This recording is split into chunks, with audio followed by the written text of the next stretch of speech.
Sri Kalyan Banerjee. Sri Kalyan Banerjee.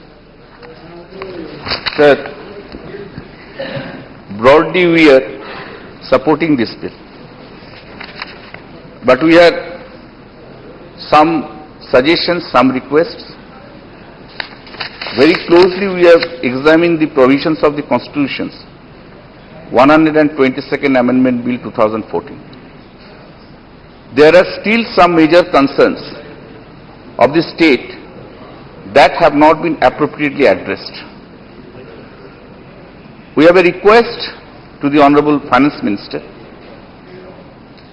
to hear our suggestions and remove the difficulties.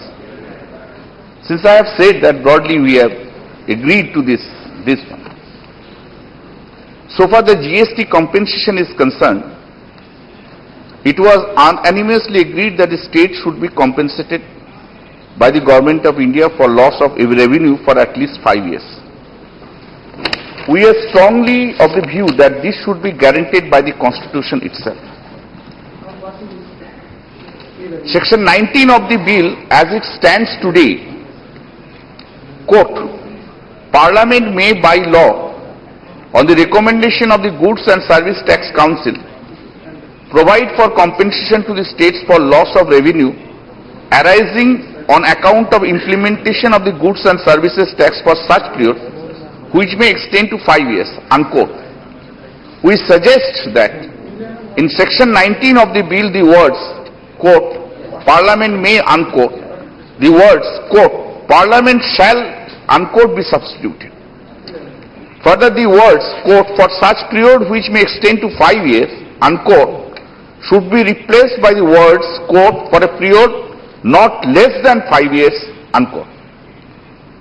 In respect of inclusion of the petroleum, crude, high-speed diesel, petrol, natural gas and aviation turbine fuel, our stand all along has been that goods and service tax should not be levied on petroleum, crude, high-speed diesel, petrol, natural gas and aviation travel fuel, at least in the initial period, as presently these items are taxed at higher rates and constitute a major source of revenue for the states. While it may be acceptable not to constitutionally bar levy of GST on such goods, the genuine apprehensions of the state about the revenue collection from such goods also need to be appropriately addressed. The proposed Article 279A for Constitution of Goods and Service Tax Council has the following provisions relating to levy of GST on petroleum products. This is 279A, sub-article 5. Quote, the Goods and Service Tax Council shall recommend the date on which the goods and service tax be levied on petroleum, crude, high-speed diesel, motor spirit, commonly known as petrol, natural gas and aviation turbine fuel, unquote. Even though the bill proposes levy of GST on such items from the date to be recommended by the Goods and Service Tax Council, it need to be ensured that GST is not imposed on such petroleum products, at least in the initial period of 5 years after the introduction of GST on the other goods and services. For this, our suggestion is this proposed Article 279A clause 5 may be amended as I am reading, quote, the goods and service tax shall recommend the date not being a date earlier than 5 years from the date of coming into force of the parliamentary legislation in accordance with Article 246A, on which the goods and service tax be levied on petroleum, crude, high-speed diesel, motor spirit, commonly known as petrol, natural gas and aviation turbine fuel, unquote. In respect of the power of state to impose tax on tobacco and tobacco products, the centre, even after the amendment proposed in 84 of List 1 of the 7th schedule, shall continue to impose excise duty on tobacco and tobacco products. We urge that the state should be treated at par with the centre, and it too should be allowed to impose sales tax over and above GST on tobacco and tobacco products. Thus, the proposed NT 54 of List 2, that is state list of the 7th schedule, need to be appropriately amended.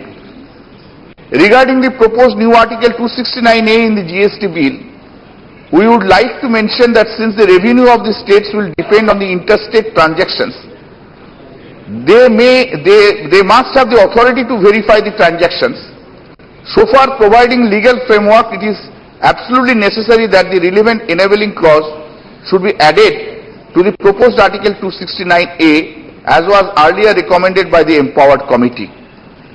While we appreciate the partial release of rupees 318.56 crore in March 2015 of compensation for 2010 to 11, it is felt that the balance amount of it together with the compensation for the years 2011-12 to 2013-14 should be released immediately. This will help in creating the necessary goodwill between the center and the state and provide the much needed comfort to the latter before the introduction of the GST. In 2010 and 11, net compensation receivable was 860.36 crore. Compensation received 540 crores. Therefore, amount pending is 320.36 crore. 2011-12, net compensation receivable is 1048.91 crores. Compensation received nil. 2012 and 13, net compensation receivable in rupees and 1,336.50 crores. Compensation received nil. 2013 and 14, net compensation receivable is 1,237.52 crores. Compensation received nil. Therefore, total amount, receivable amount is 4,483.29 crores. Compensation received is only 540 crores. Therefore, amount due 3,943.29 crores. Lastly and importantly, I would like to emphasize that GST can only succeed provided the states are financially strong. This is particularly important to keep the federal structure intact and empower the state to effectively meet their developmental and infrastructural responsibilities. Therefore, we request, earlier it was also requested to the Honorable Finance Minister through our Finance Minister of the state, and number of times I hope these points were placed before the Honorable Finance Minister. We will request that if these suggestions are taken care by the Honorable Finance Minister, we are broadly, at the very threshold I said that we are supporting, and also we are waiting. Since we are very happy to see your smiling face, we will also smile when we will get our dues amount.